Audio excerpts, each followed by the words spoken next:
माझी हला कृष्णा पाल तुलदे माझी हला कृष्णा ছেড়ে দে নৌকায় আমি যাব মদিনা ছেড়ে দে নৌকায় আমি যাব মদিना।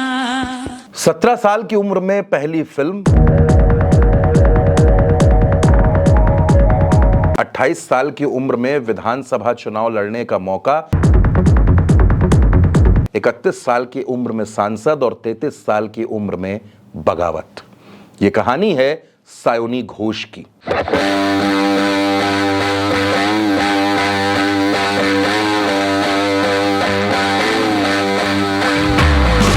वो सायोनी घोष जो पश्चिम बंगाल में फिल्मी दुनिया में कदम रखती हैं, 17 साल की उम्र में पहली डेब्यू फिल्म करती हैं। लेकिन यह फिल्म करने से पहले जिंदगी में एक तूफान आ चुका था। सायोनी घोष अपने भाई को खो चुकी थी। बेवक्त भाई ने साथ छोड़ दिया था, इस दुनिया को अलविदा कह दिया था। सायोनी घोष ने जब पहली फिल्म की तो अपने भाई को श्रद्धांजलि दी और कहा कि दादा ये आपके लिए है। इसके बाद साल एक और आता है जो बड़ा मनहूस था सायोनी घोष के लिए। वो साल था 2014 का, जब सायोनी घोष की उम्र बहुत ज़्यादा नहीं थी। सायोनी घोष लाइफ में क्या करेंगी ये बहुत ज़्यादा सोचा नहीं था। एक लंबी बीमारी से जूझते हुए माँ ने दम तोड़ दिया, यानी पहले भाई फिर माँ। दो ऐसी घटनाएं हुई जिन्होंने सायोनी घोष को अंदर तक तोड़ दिया। लेकिन सायोनी को जानने वाले लोग ये बात जानते थे कि ये लड़की मजबूत इरादों वाली है, ये टूटेगी नहीं, अपना हौसला कमजोर नहीं होने देगी। सायोनी के बाबा यानी कि सायोनी के पिता ने उनका भरपूर साथ दिया। सायोनी को ये आज़ादी दी कि करियर में जो भी करना है वो करो।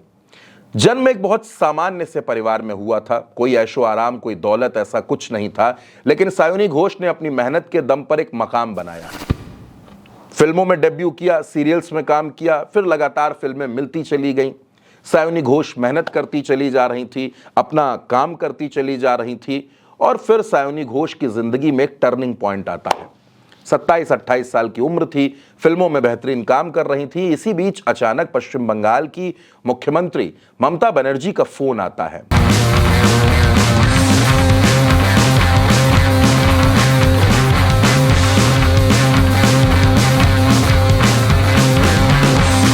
ये सायोनी घोष ने कभी सोचा नहीं था कि उनके स्टेट की चीफ मिनिस्टर उनको फोन करेंगी।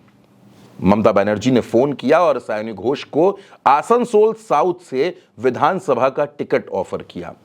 सायोनी घोष के लिए यह हैरान करने वाली बात थी। सायोनी घोष ने फौरन विधानसभा चुनाव लड़ने के लिए हां कह दिया। मुकाबला अग्निमित्रा पॉल से हुआ। सायोनी घोष महज 3500 से 4000 वोटों के अंतर से चुनाव हार गई। जब चुनाव हार गई तो सायोनी घोष को लगा कि शायद वो राजनीति के लिए नहीं बनी है। लेकिन जैसे कि कहा जाता है दोस्तों कि जो नेता होता है वो दूसरे नेता को पहचान जाता है। और मैं भी आपसे कई मर्तबा कहता हूं कि नेता कोई बना नहीं सकता, लीडर पैदा होते हैं। सायोनी घोष के अंदर ममता बनर्जी ने लीडर देख लिया था। ममता बनर्जी ने अभिषेक बनर्जी की जगह सायोनी घोष को टीएमसी की यूथ विंग का प्रेसिडेंट बना दिया, बड़ी जिम्मेदारी दे दी। इसके बाद सायोनी घोष ने पूरे बंगाल का दौरा शुरू किया।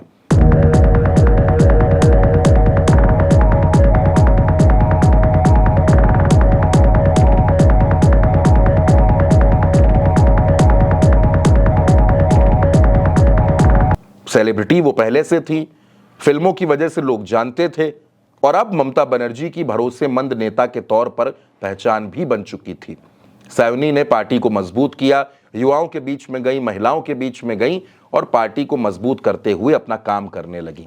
साल 2024 का आता है। ममता बनर्जी एक बार फिर सायोनी को बुलाती हैं और कहती हैं कि तुमको लोकसभा का चुनाव लड़ना है। सीट भी वो जो ममता बनर्जी के दिल के सबसे ज्यादा करीब थी, क्योंकि ममता खुद वहां से सांसद रह चुकी थी। सीट थी जाधवपुर। जाधवपुर में सायोनी घोष को भेजा जाता है। सायोनी घोष चुनाव लड़ती हैं और चुनाव जीत कर आती हैं, सांसद बनती हैं।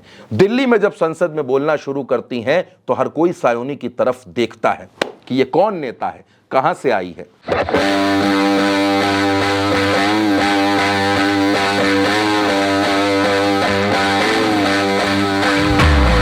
जब लोगों ने सायोनी घोष का ये अंदाज देखा तो वो हैरान भी रह गए, क्योंकि बहुत से लोग कह रहे थे कि ये दूसरी ममता बनर्जी हैं। पश्चिम बंगाल में ऐसी धाकड़ नेता कोई और नहीं है। पश्चिम बंगाल में जब 2026 का विधानसभा चुनाव आया तो सायोनी घोष को ममता बनर्जी ने खुला मैदान दिया, स्टार प्रचारक बनाया। सायोनी ने जबरदस्त प्रचार किया, रैलियां की, रोड शो किए, गाने भी गाए, थिरकी भी, असम में भी प्रचार किया, एक एक प्रत्याशी के लिए वोट मांगा और उनके गाना गाने का अंदाज जबरदस्त वायरल हुआ।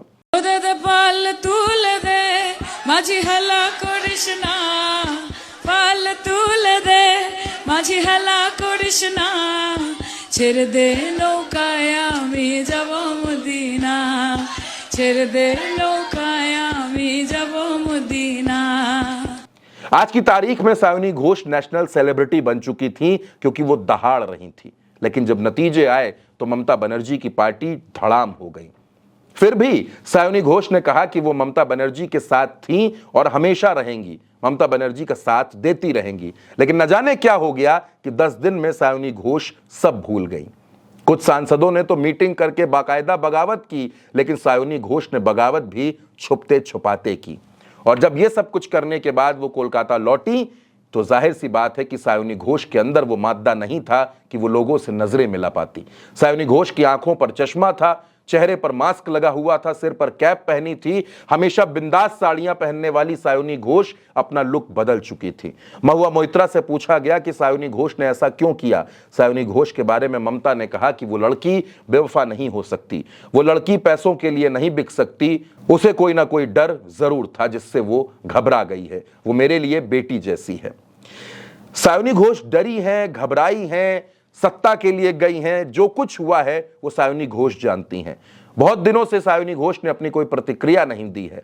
हर किसी को इंतजार है कि सायोनी घोष इस बारे में क्या बोलेंगी। उन्होंने क्यों ममता बनर्जी के साथ गद्दारी की, क्यों ममता बनर्जी को धोखा दिया, इसका जवाब सायोनी खुद देंगी। लेकिन दोस्तों, आज की तारीख में ममता बनर्जी की पार्टी में टूट हुई है, यह खबर है। ममता बनर्जी मुश्किल में है, एफआईआर हो रही है, अभिषेक बनर्जी मुश्किल में है, यह हर कोई जानता है। लेकिन हर किसी के जहन में अगर कहीं पर प्रश्नवाचक लगा हुआ है तो वो वहीं पर है कि सायोनी ने टीएमसी क्यों छोड़ दी। आप इस पर क्या सोचते हैं? आप अपनी राय कमेंट बॉक्स में हमें जरूर बताइएगा। उल्टा चश्मा यूसी को सब्सक्राइब कीजिएगा। नमस्कार।